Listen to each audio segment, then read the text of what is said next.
Assures ang mga lugar itong tinukoy na piston na naparalisa ang ruta.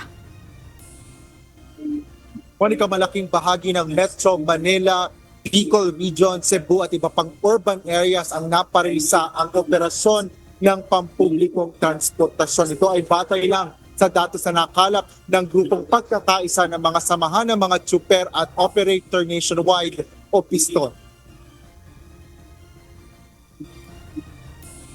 Matagumpay na maituturing ng piston ang isinagawa nilang nationwide transport strike ngayong araw bilang protesta sa mataas na presyo ng mga produktong petrolyo.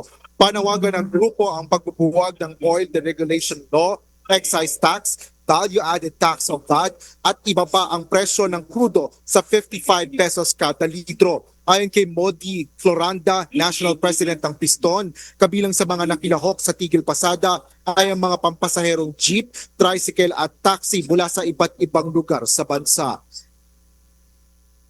Batay sa sa datos ay halos kalakhan ng mga ruta sa National Capital Region ay halos 95% yung paralisasyon at malalaki yung mga naging mass up area din natin. Sa mga rehiyon ay sa bahagi ng Bicol ay halos umabot ng 100% ang Naga, no? At ang Cebu, sa Ordong Tagalog, ang Baguio nagkaroon din ng pagkilos, yung Pampanga, Pangasinan at Bulacan, Inihayag naman ng piston na patuloy ang isasagawa nilang mga kilos protesta hanggat hindi gumagawa ng mga kaukulang hakbang ang pamahalaan kaugnay ng pagtaas sa presyo ng petrolyo at ng mga epekto ng tensyon sa gitnang silangan. Ngayon ay unang araw, bukas ay magkakaroon pa rin ng sa lahat ng National Capital Region hanggang sa mga reyon ay magkakaroon din ng mga mass up area sa umaga at bandang tanghali ay magtitipon-tipon din sila.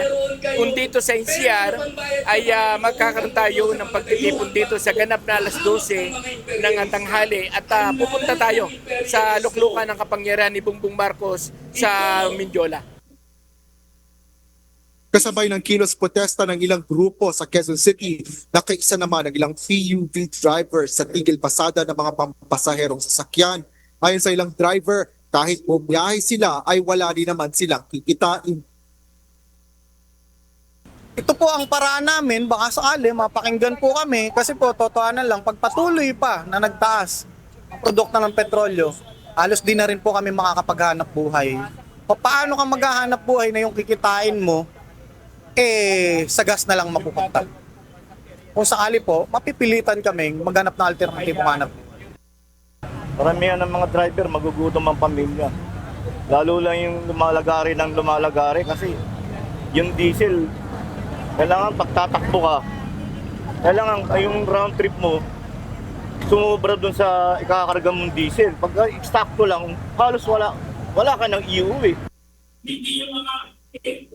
Ipinatupad naman ng piston ang kusang loob na tigil pasada sa hanay ng mga pampublikong transportasyon kasabay ng nationwide transport strike. Kaya ang ilang jeepney driver sa Metro Manila tuloy sa biyahe at mas pinili ang maghanap buhay kahit mataas ang presyo ng crudo. Naiintindihan ko po. Dahil sa hirap nga ng diesel ngayon, ang taas. Pero ngayon, namasada pa rin kayo. Opo. Kailangan kasi. Kailangan pa rin. Pero para pandagdag. Pandagdag pa rin. Sa kita. Ayun, di lang po kami masama rin. Wala akong pala. Nagugutom lang pamilya namin. Gutom lang. Batay naman sa pagbabantay ng Metropolitan Manila Development Authority o MMDA, walang stranded na pasahero ang kanilang naitala. Punsod nito ay wala na rin silang nai-dispatch o nailabas na libreng sakay. Bagaman sinabi ng ilang pasahero na nakaramdam sila ng pagdalang ng mga masasakyang pampublikong transportasyon. Ngunit naunawaan ng iba sa kanila ang krisis na pinagdadaanan ng transport sector.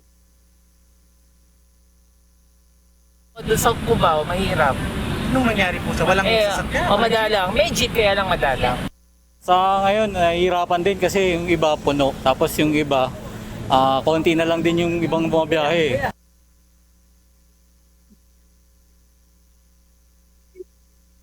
Monica, dito sa Welcome Rotonda sa Quezon City, ngayon ay patuloy pa rin ang programa na isinasagawa ng grupong Piston kasama na ang iba pang mga grupo. Mayroon naman tayo nakikita pa rin na ilang mga bumabiyaheng pampublikong transportasyon. Karamihan dyan ay mga bus at mga jeep na hindi naman naaantala ang kanilang pagbiyahe. Wala naman tayo namamataan ng mga stranded na pasahero dito sa lugar. Yan nag-latest dito sa Quezon City. Balik sa iyo, Monica. Maraming salamat, Asher Kadapan Jr.